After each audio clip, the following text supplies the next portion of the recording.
Noticed it's always celebrities that want to tell you how to live, what to do, and basically how to lead your life when they've got these multi-millionaire lifestyles and continue to live those lifestyles while the rest of us all suffer the cost of living crisis.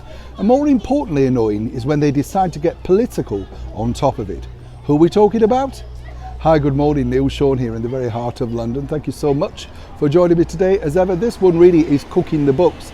Pardon the pun, but it all centres on the TV cook Jamie Oliver. Now, Jamie Oliver recently led, once again, an onslaught to 10 Downing Street.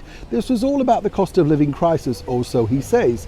Let me explain. This is really all about the buy one, get one free offers that apparently are making people fat and obese, and apparently he's trying to attack that.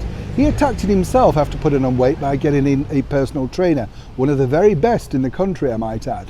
And let's not forget, of course, that Jamie, whenever he has these campaigns pushing forward, always seemingly has a book or a TV show on the horizon. And what's also interesting to note, I find, with Jamie Oliver is this.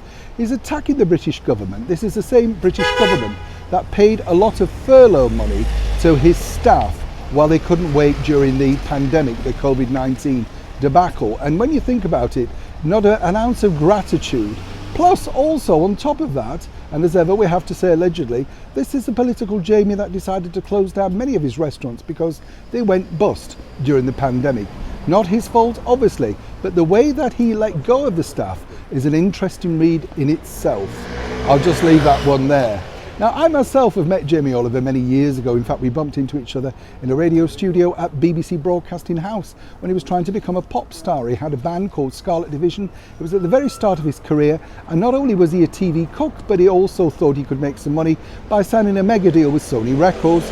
And of course, they put out an album, it bombed, and it was never to be heard of again. That's how celebrity works. But this time around, it's truly backfired on Jamie Oliver, and let me explain the reasons why.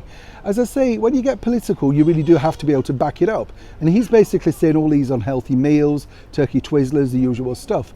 But this is also the same TV cook that's busy endorsing certain brands that are sold in fast food outlets like Shell stations and, of course, BP carriages. So which is it? Do you really care about the obesity? Or indeed, is it just something to heighten your celebrity at the point where you have something now to sell, to remind people it's still relevant and on their side?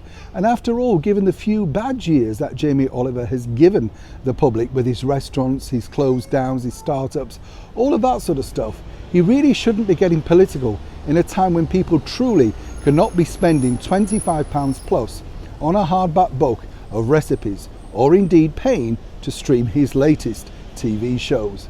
As ever, I'd love to know what you think. Should these people be political, or should they just step back from the oven, as it were, and leave the real politics to the people that matter?